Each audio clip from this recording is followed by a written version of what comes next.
여러분, 안녕하세요. 오늘 차 한잔 하시면서 편하게 들어주세요. 오늘 할 이야기는 제가 젊었을 때 처음 들었을 땐 도무지 믿기지 않았던 이야기입니다. 999명을 죽인 살인마가 부처님의 제자가 되어 아라한과를 이뤘다는 이야기거든요. 살면서 보면 사람이 쉽게 변하지 않잖아요? 특히 나이 들수록 고집도 생기고, 우리도 그렇고요. 그런데 이 이야기를 듣고 나면 사람이란 게 참 알 수 없는 존재구나, 또 어떤 순간에 180도 달라질 수도 있구나 하는 걸 느끼게 됩니다. 인생 후반에 접어든 우리에게도 아직 늦지 않았다는 희망을 주는 이야기예요. 그럼 시작해 보겠습니다. 2500년 전 인도 코살라국에 아힘사카라는 청년이 있었습니다. 아무도 해치지 않는 사람이란 뜻이죠. 집안이 꽤 괜찮았어요. 아버지는 왕궁에서 일하는 브라만이었고 어머니는 자상한 분이셨죠. 외아들인 아힘사카를 무척 아꼈습니다. 그런데 이 아이가 태어날 때 점쟁이가 불길한 말을 했대요. 도둑의 별 아래 태어났다고요. 부모는 그게 신경 쓰여서 일부러 착한 이름을 지어준 겁니다. 아이는 정말 기대대로 자랐어요. 효자였고 공부도 잘했죠. 12살 때 당시 최고의 대학이 있던 탁실라로 유학을 보냈습니다. 요즘으로 치면 서울대 보낸 거죠. 거기서도 우등생이었어요. 머리도 좋고 체력도 뛰어나고 무엇보다 스승의 말을 잘 따르는 모범생이었습니다. 바람은 스승만이 발타는 이 제자를 무척 아꼈어요. 그런데 여러분, 사람 사는 곳이 다 똑같지 않습니까? 잘하면 시세 많은 사람들이 생기는 법이죠. 다른 제자들이 질투하기 시작했어요. 왜 선생은 맨날 쟤만 편애해? 뒤에서 수군거렸죠. 그런데 더 큰 문제가 생겼습니다. 스승의 젊은 부인이 훤칠하고 잘생긴 아힘사카를 보고 마음을 품은 겁니다. 요즘도 그렇잖아요. 나이 든 남편 두고 젊은 남자한테 한눈 파는 여자들. 옛날에도 있었어요. 어느 날 스승이 외출한 사이 스승의 부인이 아힘사카를 방으로 불렀습니다. 그리고는 노골적으로 유혹을 한 거예요. 아힘사카는 기겁을 했죠. 사모님, 이러시면 안 됩니다. 스승님은 저에게 아버지나 다름없는 분이십니다. 제발 정신 차리십시오. 뿌리치고 나왔습니다. 여기서 이야기가 끝났으면 좋았을 텐데요. 여러분도 아시잖아요. 거절당한 여자의 복수가 얼마나 무섭습니까? 그 여자는 옷을 찢고 머리를 헝클어뜨린 채 남편을 기다렸어요. 그리고 울면서 거짓말을 했죠.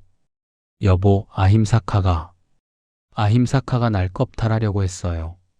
스승은 처음엔 안 믿으려고 했어요. 그렇게 착한 녀석이? 하지만 아내가 계속 울고 다른 제자들도 뒤에서 거들고 결국 의심이 확신으로 바뀌었습니다. 스승은 분노했어요.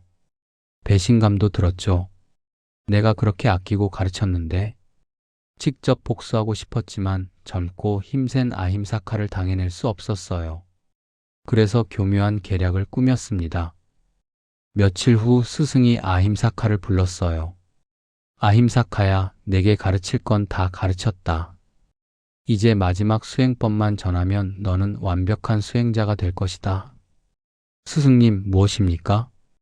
1000명의 사람을 죽여서 그들의 손가락으로 목걸이를 만들어라. 그것이 완성되는 날 너는 최고의 경지에 오를 것이다. 여러분, 우리가 살면서 잘못된 길로 빠지는 게 이런 겁니다. 아힘사카는 망설였어요. 사람을 죽이라고? 이게 수행이라고? 하지만 어릴 때부터 스승의 말씀은 절대적이라고 배웠어요. 의심할 줄 몰랐던 거죠. 요즘 사이비 종교에 빠지는 사람들 보면 딱 이런 겁니다. 맹목적인 믿음이 얼마나 무서운지. 아힘사카는 결국 고개를 숙였습니다. 스승님의 가르침대로 하겠습니다.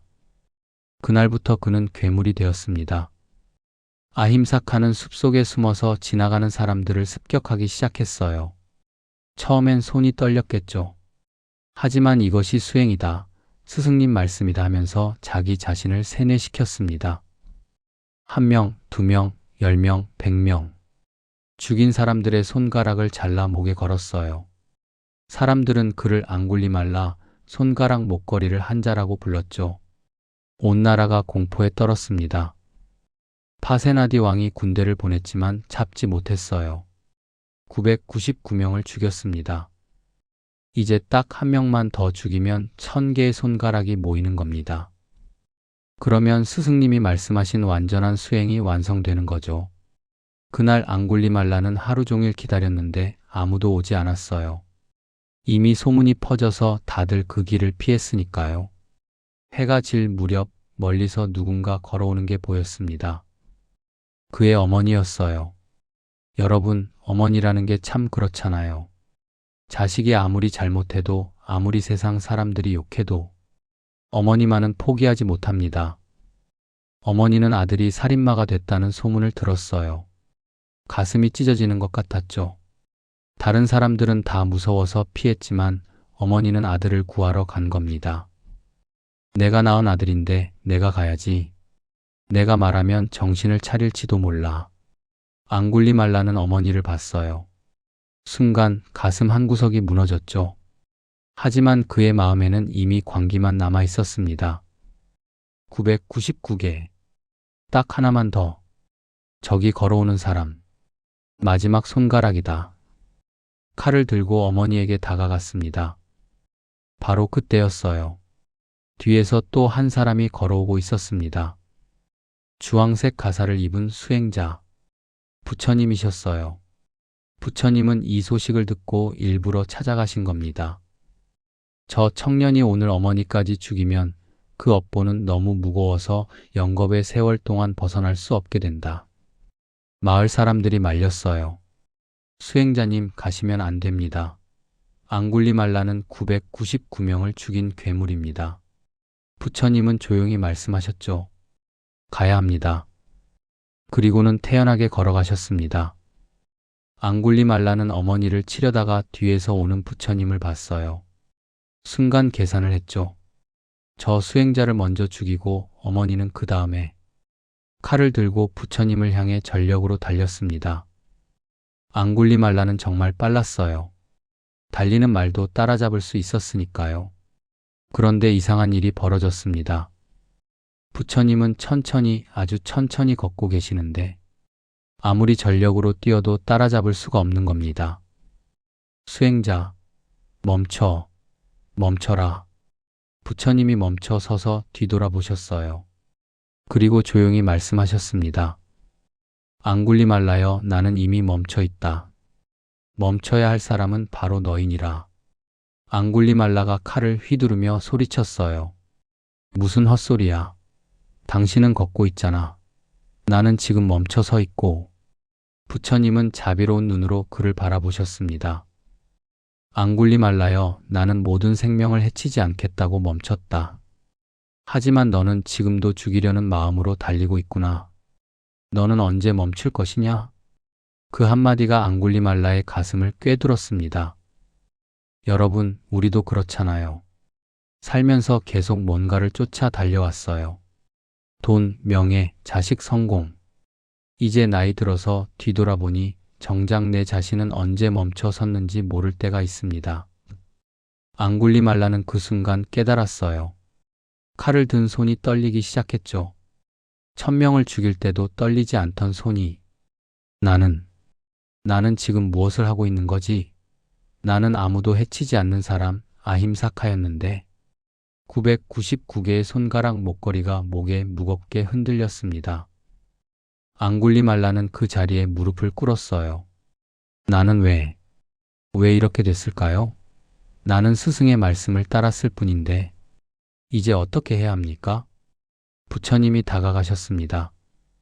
앙굴리말라여, 내가 잘못된 가르침에 속았구나. 진리가 아닌 것을 진리라 믿고 악을 선이라 믿었구나. 하지만 지금이라도 늦지 않았다. 999명을 죽인 이 손으로, 이 몸으로 용서받을 수 있을까요?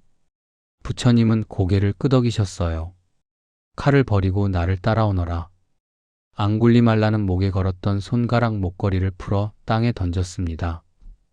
칼도 내던졌죠. 그리고 부처님 앞에 엎드렸습니다.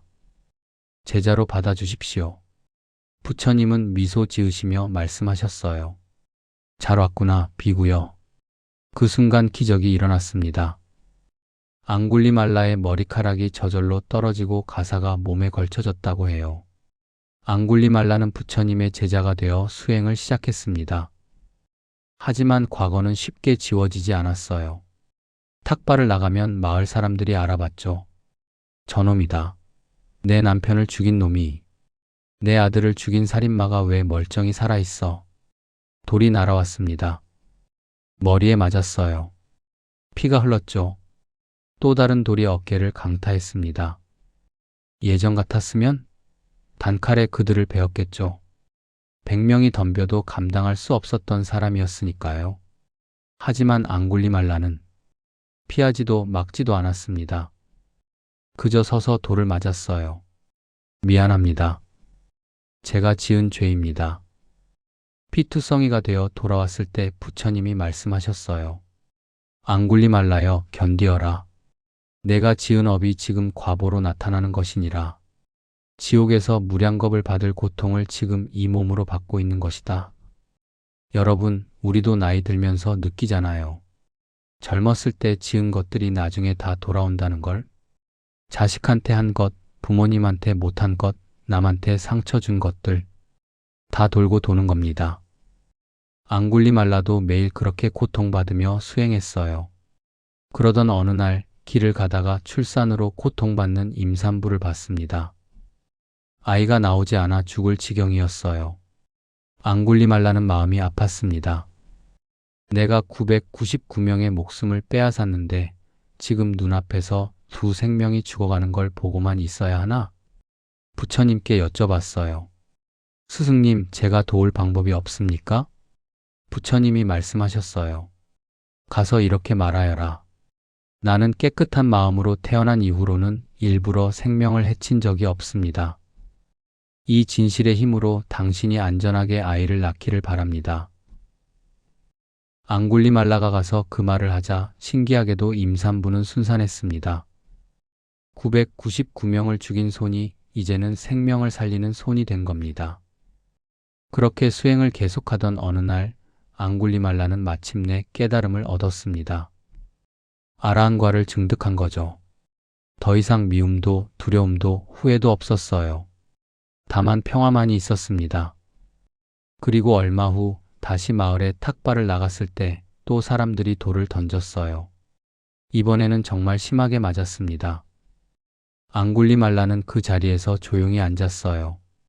돌을 맞으며 고요히 열반에 드셨습니다. 부처님의 제자들이 물었어요. 세존이시여, 999명을 죽인 그가 어떻게 깨달음을 얻고 열반에 들 수 있었습니까? 부처님은 고요히 말씀하셨습니다. 비구들이여, 아무리 많은 악을 지었다 하더라도 사람은 변할 수 있느니라. 잘못을 진심으로 뉘우치고 선한 길로 나아가면 그는 구름을 벗어난 달처럼 세상을 비출 수 있느니라. 여러분, 이게 앙굴리말라 이야기입니다. 우리가 이 나이까지 살아오면서 후회 없는 사람이 어디 있겠어요? 다들 하나씩은 있잖아요. 자식한테 미안한 것, 배우자한테 못해준 것, 부모님 살아계실 때 못한 것. 앙굴리말라는 999명을 죽였어요. 그런 사람도 변했습니다. 우리가 지은 것이 그것보다 클까요? 이 이야기가 주는 메시지는 이겁니다. 지금이라도 늦지 않다. 앙굴리말라는 어머니를 죽이기 직전에 멈췄어요. 그 한 걸음 차이가 지옥과 해탈의 차이였습니다. 우리도 지금 멈추면 됩니다. 지금 돌아서면 됩니다. 나이 들었다고, 이미 늦었다고, 평생 이렇게 살아왔다고 포기하지 마세요. 부처님 말씀처럼 구름을 벗어난 달처럼 우리도 맑아질 수 있습니다. 다음 주에는 키사 고타미 이야기를 가져오겠습니다. 아들을 잃은 어머니에게 부처님이 하신 말씀. 나이 드신 분들이 들으시면 정말 가슴에 와닿는 이야기예요. 구독하시고 주변에 이런 이야기 좋아하실 분들 계시면 같이 보시라고 권해주세요. 오늘도 부디 평안하시길 바랍니다. 고맙습니다.